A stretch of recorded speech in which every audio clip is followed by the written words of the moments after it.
قرآن فہمی میں جو رکاوٹیں اور مشکلات ہیں، جو دشواریاں ہیں، اس کا دوسرا بڑا سبب شاہ ولی اللہ رحمہ اللہ تعالیٰ کے نزدیک ناسخ و منسوخ آیات کی عدم معرفت ہے۔ یعنی مفسر جب تک ناسخ آیات اور منسوخ آیات کے علم نہیں حاصل کر لیتا، اس وقت تک وہ صحیح معنوں میں قرآن مجید سے اللہ کی مراد حاصل نہیں کر سکتا۔ یعنی وہ قرآن پاک کی تفسیر سمجھنے میں اسے دشواری پیش آتی رہے گی۔ اب ناسخ منسوخ کیا اور نسخ کسے کہتے ہیں؟ قرآن پاک کی جتنی بھی آیات ہیں، بالخصوص جو احکامات ہیں قرآن کریم میں، تو احکامات دو طرح کے ہیں۔ کچھ احکامات تو وہ ہیں، بلکہ اکثر وہ ہیں جو دائمی ہیں، یعنی قیامت تک آنے والے سب انسانوں کے لیے یکساں برابر ہیں، اور کچھ احکامات جو اللہ تبارک و تعالیٰ نے اپنی حکمت کے مطابق وقتی ضرورت کے پیش نظر ایک محدود وقت کے لیے نازل فرمائے تھے۔ یعنی کچھ عرصے کے لیے اللہ تعالیٰ نے احکامات نازل کیے، وہ خاص حکمت تھی ان احکامات میں کہ جو ہی وہ مدت مکمل ہوئی وہ حکم ختم ہو گیا۔ ایسے محدود احکامات کو منسوخ کہا جاتا ہے، یعنی ایسے احکامات جو حضور پاک صلی اللہ علیہ وسلم کی زندگی میں وقتی طور پر کسی خاص حکمت کے تحت ایک متعین اور مقرر وقت کے لیے نازل کیے گئے تھے، ایک محدود وقت کے لیے نازل کیے گئے تھے، اور جو ہی ان کی وہ مدت پوری ہوئی اور جو ہی اللہ تعالیٰ کی وہ حکمت جو مقصود اور مطلوب تھی وہ حاصل ہو گئی، تو اس حکم کی ضرورت باقی نہیں رہی۔ اللہ تبارک و تعالیٰ نے ایک دوسری آیت نازل کر کے اس حکم کو ختم کر دیا، کالعدم کر دیا۔ تو جو حکم کالعدم ہو جاتا ہے، ختم ہو جاتا ہے، جس کی مدت مکمل ہو جاتی ہے، جو ایکسپائر ہو جاتا ہے، اس کو منسوخ کہتے ہیں۔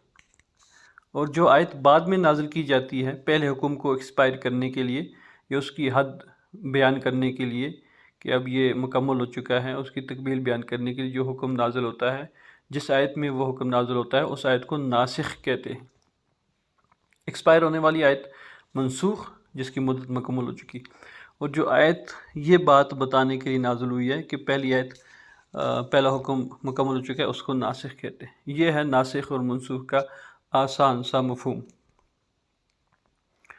اب قرآن پاک میں کتنی آیات منسوخ ہیں، کتنے احکامات منسوخ ہیں، اور کون کون سی آیات ہیں جو ناسخ بن کے اتری ہیں، جنہوں نے سابقہ احکامات کو منسوخ قرار دیا، اس حوالے سے شاہ ولی اللہ رحمہ اللہ تعالیٰ کہتے ہیں کہ امت کے دو گروہ ہیں۔ ایک گروہ تو صحابہ اکرام کا، اور صحابہ اکرام کے قریب قریب جو لوگ تھے، تابعین، تبع تابعین، ان کے نزدیک ناسخ منسوخ اور نسخ وغیرہ کا مفہوم کچھ اور تھا۔ اور بعد کے جو ہمارے علماء ہیں، تیسری، چوتھی، پانچویں، چھٹی، ساتویں، آٹھویں صدی میں آنے والے، یہ بعد میں آنے والے جو ہمارے علماء اسلاف ہیں، جن کو متاخرین کہا جاتا ہے عام طور پہ اصطلاح میں۔ آپ نے شاہ ولی اللہ رحمۃ اللہ علیہ کی جو اصطلاحات پڑھی ہوں گی یہاں اپنی کتاب میں، تو اس میں متقدمین اور متاخرین کی اصطلاح استعمال ہے۔ تو مقدمین سے مراد وہ ہیں جو شروع میں ابتداء اسلام میں جو لوگ تھے، صحابہ کرام اور ان کے بعد کے، اور متاخرین سے مراد ہے جو بعد میں آنے والے ہیں، یعنی آخر میں آنے والے، چاہے ان کا تعلق پانچویں صدی سے ہے، چھٹی سے ہے، ساتویں سے، آٹھویں سے، نویں، دسویں سے، اس طرح سے۔ تو جو شاہ ولی اللہ رحمہ اللہ تعالیٰ کہتے ہیں کہ جو پہلے لوگ تھے، یعنی صحابہ کرام وغیرہ، تو وہ نسخ کو اپنے لغوی معنی میں لیتے تھے، یعنی لغت میں، عربی لغت میں نسخ جس معنی میں آتا تھا وہ اسی معنی میں اس کو لیتے تھے اور وہی اس کا مفہوم سمجھتے تھے۔ یعنی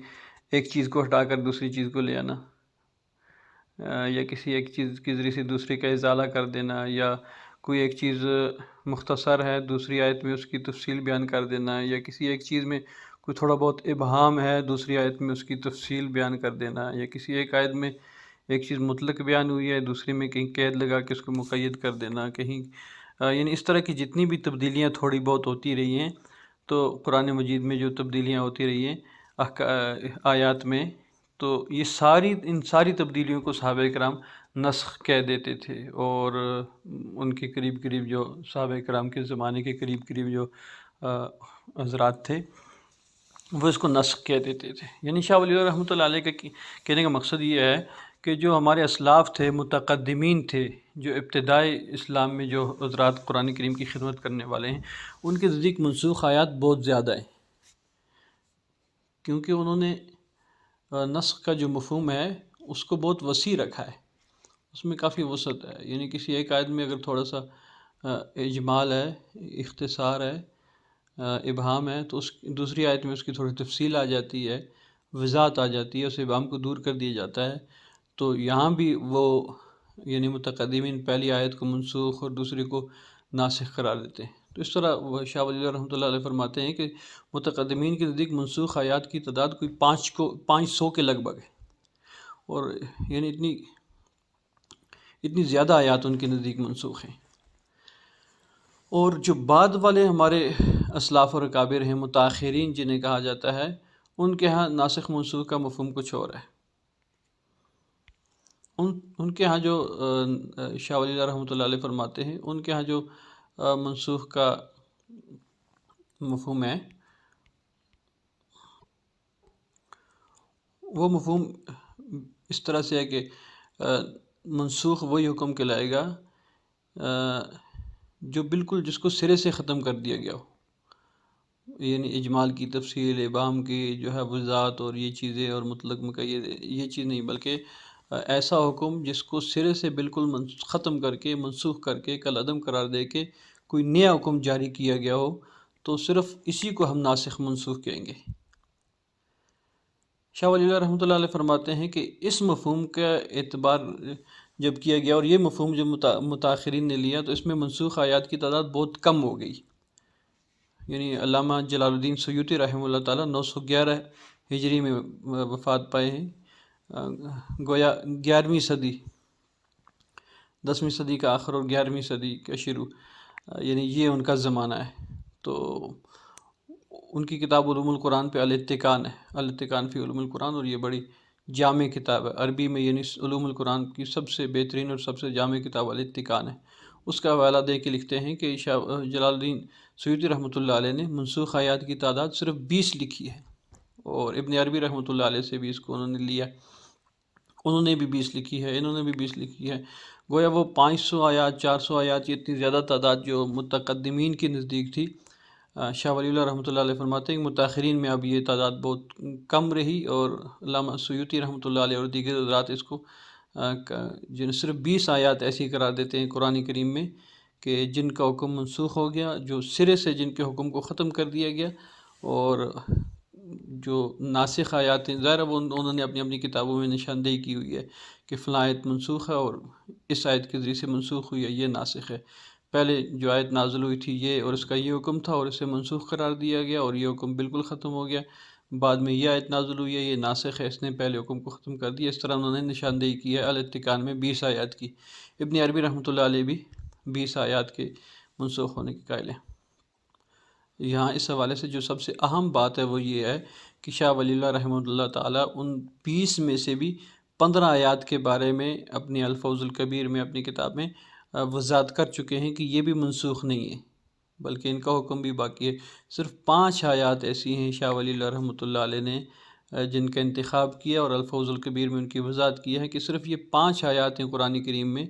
جو منسوخ ہوئی ہیں، اور پھر ان کی ناسخ آیات بھی انہوں نے نشاندہی کی ہے کہ ان آیات کے ذریعے سے یہ منسوخ ہوئی ہے۔ تو اب ساری بات کا خلاصہ یہ ہے کہ شروع میں متقدمین 500 تک آیات کے منسوخ ہونے کے قائل تھے، اور پھر متاخرین نے مزید تحقیق کے بعد صرف 20 آیات ایسی نکالی ہیں، جن میں علامہ سیوطی رحمۃ اللہ علیہ، ابن عربی رحمۃ اللہ علیہ 20 آیات ایسی نکالی ہیں کہ جن کا حکم بالکل ختم اور کل معدوم ہو گیا اور منسوخ ہو گیا، اور 20 ناسخ آیات جنہوں نے ان 20 کو منسوخ کیا۔ اور شاہ ولی اللہ رحمۃ اللہ علیہ نے الفوز الکبیر میں صرف 5 آیات کو منسوخ مانا ہے، اور ان 5 آیات کی ناسخ 5 آیات بھی انہوں نے اپنی کتاب میں ذکر کی ہیں کہ یہ 5 ناسخ ہیں اور یہ 5 منسوخ ہیں، اور ان 5 میں بھی شاہ ولی اللہ رحمۃ اللہ علیہ نے تعویل کی گنجائش ذکر کی ہے، اور یہ فرمایا ہے کہ ان 5 کو بھی اگر ہم ان میں مزید تحقیق کریں، غور و فکر کریں تو یہ 5 بھی منسوخ نہیں ہے، اور ناسخ منسوخ کا سرے سے اس کی بحث ہی ختم ہوتی ہے اگر ان 5 میں بھی مزید تحقیق کر کے ان تعویلات کو اگر دیکھا جائے۔ بہرحال شاہ ولی اللہ رحمۃ اللہ علیہ نے آخری درجے میں کم از کم 5 آیات انہوں نے تسلیم کی ہیں کہ یہ 5 منسوخ ہیں اور ان کی یہ 5 ناسخ ہیں۔ اب ان کی مثالوں کے لیے آپ اپنی جو آپ کی کتاب ہے اسے بھی دیکھ سکتے ہیں، وہاں شاہ ولی اصول تفسیر تاریخ تفسیر، اس میں شاہ ولی اللہ رحمۃ اللہ علیہ نے وہ 20 آیات ذکر کی ہیں جن کو علامہ جلال الدین سیوطی رحمۃ اللہ علیہ نے اور ابن عربی رحمۃ اللہ علیہ نے منسوخ مانا ہے، اور ان کی ناسخ آیات بھی ذکر کی ہیں کہ کون سی منسوخ ہے اور کون سی ناسخ ہیں۔ اور وہ 5 آیات جن کو شاہ ولی اللہ رحمۃ اللہ علیہ خود بھی منسوخ مانتے ہیں وہ ان 20 میں بھی موجود ہیں، اور الفوز الکبیر میں بھی ان 5 آیات کی نشاندہی موجود ہے کہ جن کو منسوخ مانا گیا ہے۔ مثال کے طور پر ایک آدھ مثال آپ کے ذہن میں ہونی چاہیے اور آپ کے علم میں ہونی چاہیے کہ پہلے اللہ تبارک و تعالیٰ کو حکم نازل ہوا کہ کتب علیکم اذا حضر احدکم الموت، یہ آیت ہے غالباً سورہ بقرہ کی، کہ جب تم میں سے کسی شخص پر موت کا وقت قریب آ جائے، بیمار ہو، اسے یہ خدشہ ہو کہ اب میں اسی مرض میں فوت ہو جاؤں گا، تو اس پر فرض ہے کہ وہ اپنے رشتہ داروں کے لیے وصیت کر کے جائے، اپنے وارثوں کے لیے وصیت کرے کہ میرے بیٹے کو اتنا دے دیا جائے، فلاں بیٹی کو اتنا دے دیا جائے، بیوی کو، یہ وصیت اس کے ذمہ فرض ہے۔ یہ پہلے حکم نازل ہوا تھا۔ پھر اس کے بعد قرآن کریم میں یوصیکم اللہ فی اولادکم، یہ ایک پورا رکوع ہے جس میں وارثوں کے حصے بیان کیے گئے۔ یہ رکوع نازل ہوا جس رکوع میں اللہ تبارک و تعالیٰ نے حصے بیان کیے کہ بیٹے کو اتنا، بیٹی کو اتنا، والد کو اتنا، والدہ کو اتنا، خاوند کو اتنا، بیوی کو اتنا حصہ ملے گا فوت ہونے کے بعد۔ جب حصے مقرر کر دیے، اب جو ہے اس کے بعد وصیت منسوخ ہوگی۔ باقاعدہ حدیث میں آپ علیہ السلام نے ارشاد فرمایا کہ لا وصیت لوارث، اب کوئی شخص اپنے وارث کے لیے وصیت نہیں کر سکتا۔ تو وارث کے لیے پہلے وصیت کا حکم تھا باقاعدہ قرآن کریم میں، پھر اسی قرآن میں بعد میں جب حصے بیان کر دیے گئے وراثت کے تو پہلی آیت منسوخ ہوگی، ایکسپائر ہوگی، اس کا حکم ختم ہو گیا، معدوم ہوگی، کل عدم ہوگی، اور یہ یوصیکم اللہ فی اولادکم، یہ آیت ناسخ کہلائے گی جس نے حصے بیان کر کے پہلی آیت کو منسوخ کر دیا۔ اس طرح بہت سی آیات ہیں، آپ ان آیات کو اپنی کتاب میں بھی دیکھ سکتے ہیں، کم از کم 3-4 آیات وہاں سے جو آپ کو آسان لگیں، 5 آیات آپ اپنے پاس نوٹ کر لیں اور انہیں ذہن میں رکھیں، اور اس سے آپ کا جو ہے ناسخ منسوخ کا سارا مسئلہ حل ہو جائے گا اور یہ بحث آپ مکمل کر لیں گے۔